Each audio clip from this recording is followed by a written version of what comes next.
In today's Gospel, we hear a line that we had last weekend, more a word, less word for word, to emphasise how important that line is. It reads, "The Son of Man will be delivered into the hands of men.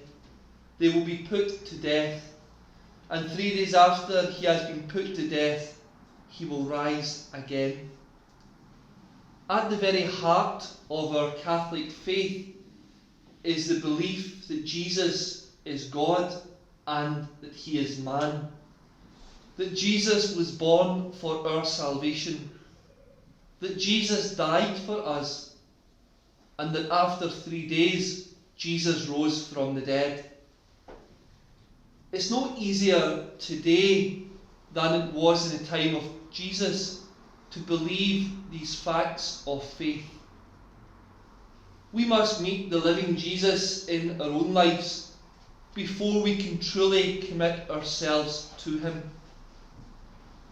We should not think that those who followed Jesus 2,000 years ago, those who got to meet him face to face, to touch him, to listen to him, to accompany him, had it any easier than we do.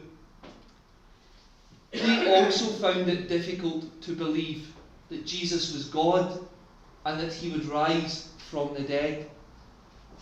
We all know the Gospels. We know the story. We see it in the light of the resurrection. They were yet to experience that. They struggled to understand.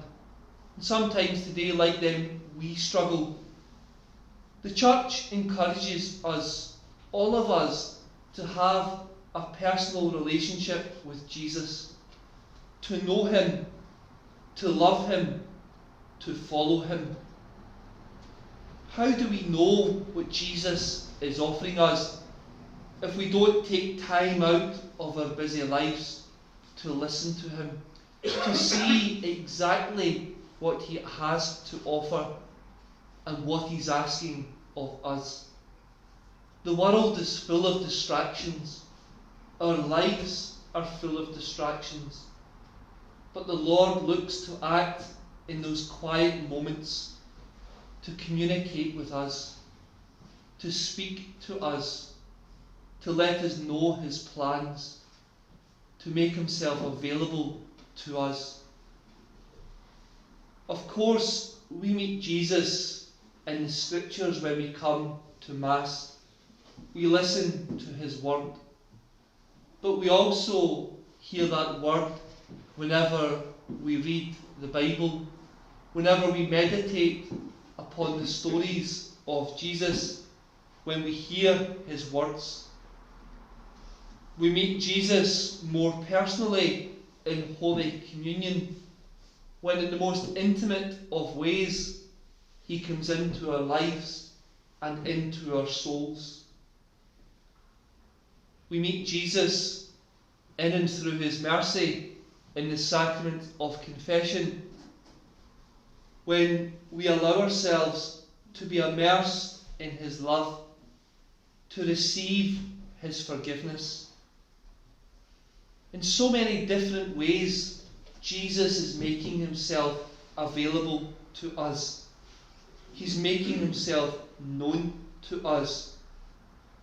But are we tuned in to recognising him, to listening to his voice? Do we have an open ear and an open heart to accepting his will in our life? When we hear the Lord, are we ready to follow him?